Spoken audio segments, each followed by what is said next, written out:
सोचिए, प्यार, राजनीति और धोखा, जब ये तीनों चीजें एक साथ मिलती है ना, तो कहानी अक्सर एक बहुत ही भयानक मोड़ लेती है। साल 1995 में दिल्ली में कुछ ऐसा ही हुआ था। एक ऐसी रात जब एक दहकते हुए तंदूर ने एक ऐसा खौफनाक राज खोला जिसने पूरे देश को हिला कर रख दिया। ये बात है 2 जुलाई 1995 की। जगह नई दिल्ली। उस वक्त राजधानी की सड़कें रात की खामोशी में डूबी हुई थीं।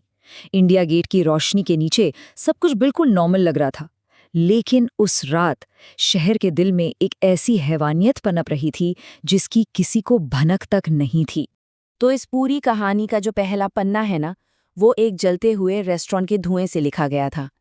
एक ऐसा धुआं जो ऊपर से तो आम आग जैसा लग रहा था, लेकिन अपने अंदर एक दहकता हुआ राज छुपाए हुए था। उस रात कांस्टेबल अब्दुल नजीर कुंजू और होमगार्ड चंद्रपाल बस अपनी रूटीन ड्यूटी पर थे, गश्त लगा रहे थे। लेकिन तभी उनकी नज़र अशोक रोड पर एक बंद रेस्टोरेंट से उठते हुए गाढ़े धुएं पर पड़ी। उनका माथा ठनका, मतलब इतनी रात गए, एक बंद जगह से धुआं, कुछ तो गड़बड़ थी, है ना?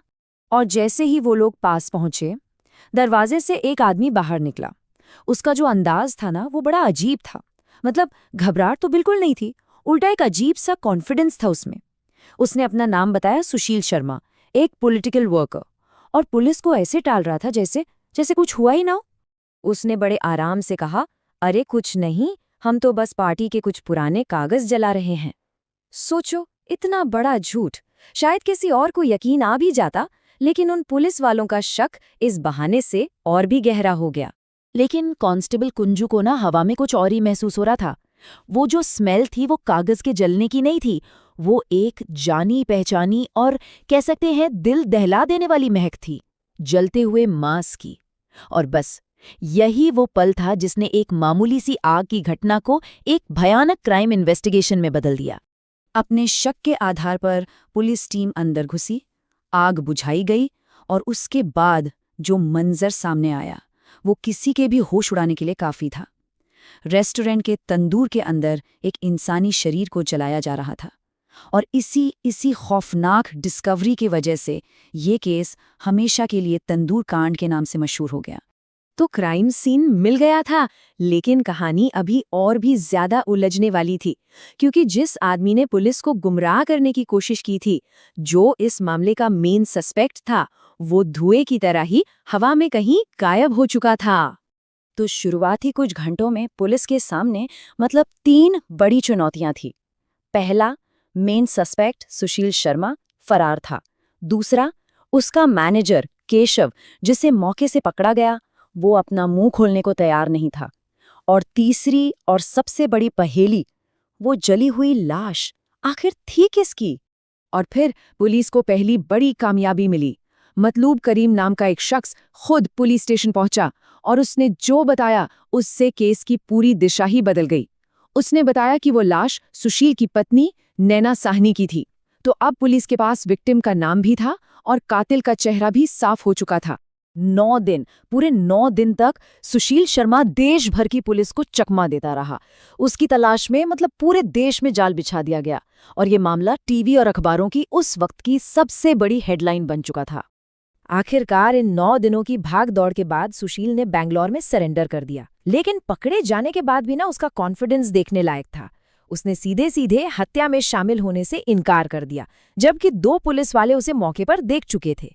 लेकिन सवाल अब भी वही था, ये हत्या हुई क्यों? आखिर कोई अपनी पत्नी को इतनी बेरहमी से क्यों मारेगा?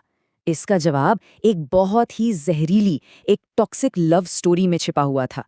एक ऐसा रिश्ता जो बाहर से कुछ और था और अंदर से बिल्कुल कुछ और। देखिए, दुनिया के लिए सुशील शर्मा एक उभरता हुआ युवा नेता था, लेकिन बंद दरवाजों के पीछे की सच्चाई बिल्कुल अलग थी। वहां वो एक इनसिक्योर, गुस्सैल और अपनी पत्नी पर कंट्रोल रखने वाला पति था। उसके ये 2 चेहरे एक दूसरे से इतने अलग थे कि कोई आसानी से यकीन ही नहीं कर सकता था। तो इस कहानी के सेंटर में 3 लोग थे, नैना, उसका प्यार मतलूब और उनका दोस्त सुशील। हुआ ये था कि नैना और मतलूब कॉलेज से ही एक दूसरे से प्यार करते थे, लेकिन अलग धर्म होने की वजह से नैना की फैमिली ने इस रिश्ते को मंजूर नहीं किया। अब इस मुश्किल टाइम में उनके दोस्त सुशील ने नैना को सहारा दिया और फिर उन दोनों ने शादी कर ली। लेकिन जो रिश्ता एक सहारे की तरह शुरू हुआ था ना, वो बस कुछ ही हफ्तों में एक भयानक सपने में बदल गया। शादी के बाद सुशील का असली चेहरा सामने आने लगा। वो नैना के साथ मारपीट करता और अक्सर उसे घर में ही बंद रखता था। इस घुटन भरी जिंदगी में नैना को बस एक ही शख्स से बात करके थोड़ा आराम मिलता था, और वो था उसका पुराना दोस्त मतलूब। सुशील का पागलपन आप सोचिए इस हद तक बढ़ गया था कि उसने एक बार नैना को डराने के लिए उसके पास से गोली चला दी थी। तो इस रोज रूस के जुल्म से तंग आकर नैना ने आखिरकार एक बड़ा फैसला ले लिया। उसने इस जहरीले रिश्ते से बाहर निकलने की ठान ली। मतलूब की मदद से उसने ऑस्ट्रेलिया जाकर एक नई जिंदगी शुरू करने का प्लान बना लिया था। लेकिन उसकी आज़ादी की यही चाहत उसकी मौत की वजह बन गई। अब हम वापस आते हैं पुलिस इंट्रोगेशन पर। जब सुशील शर्मा पर प्रेशर बढ़ा तो आखिरकार उसने अपना मुंह खोला, और फिर सामने आई उस रात की पूरी कहानी, खुद कातिल की जुबानी। तो हुआ ये, 2 जुलाई की शाम जब सुशील घर लौटा, उसने नैना को फोन पर बात करते देखा। उसके आते ही नैना ने घबराकर फोन काट दिया। सुशील को शक हुआ। उसने नंबर रीडायल किया और दूसरी तरफ से आवाज आई मतलूब की। बस यही वो बात थी जो सुशील के लिए बर्दाश्त से बाहर हो गई। शक और उसकी उस पॉजेसिवनेस ने उसे अंधा कर दिया, और उसी बहस के बीच उसने अपनी लाइसेंस रिवॉल्वर से नैना को गोली मार दी। हत्या के बाद सुशील बुरी तरह घबरा गया और उसने सबूत मिटाने की एक घिनौनी कोशिश शुरू की। पहले उसने घर में फैले खून को साफ किया, फिर नैना की बॉडी को अपनी कार में डालकर अपने रेस्टोरेंट ले गया, और वहां अपने मैनेजर केशव की मदद से उसने लाश को तंदूर में डालकर जलाने की कोशिश की। तो अपराध हो चुका था, कातिल पकड़ा जा चुका था, लेकिन अब कहानी का एक और बहुत जरूरी हिस्सा शुरू होने वाला था, न्याय की लड़ाई। और इस केस में न्याय का रास्ता भी उतना ही उतार चढ़ाव भरा साबित हुआ। शुरू में लोअर कोर्ट ने इस अपराध को रेयरेस्ट ऑफ द रेयर माना और सुशील को मौत की सजा सुनाई। लेकिन फिर कई सालों बाद अक्टूबर 2013 में सुप्रीम कोर्ट ने जेल में उसके अच्छे बर्ताव को देखते हुए सजाए मौत को उम्र कैद में बदल दिया, और फिर आखिरकार दिसंबर 2018 में अपनी सजा काटने के बाद उसे तिहाड़ जेल से रिहा कर दिया गया। मतलब अपनी पत्नी की इतनी क्रूरता से हत्या करने के जुर्म में सुशील शर्मा ने 2 दशक से ज्यादा जेल में बिताए, और फिर एक दिन वो एक आज़ाद इंसान था। उसकी रिहाई ने पूरे देश में न्याय और सजा के मतलब पर एक बहुत बड़ी बहस को जन्म दिया।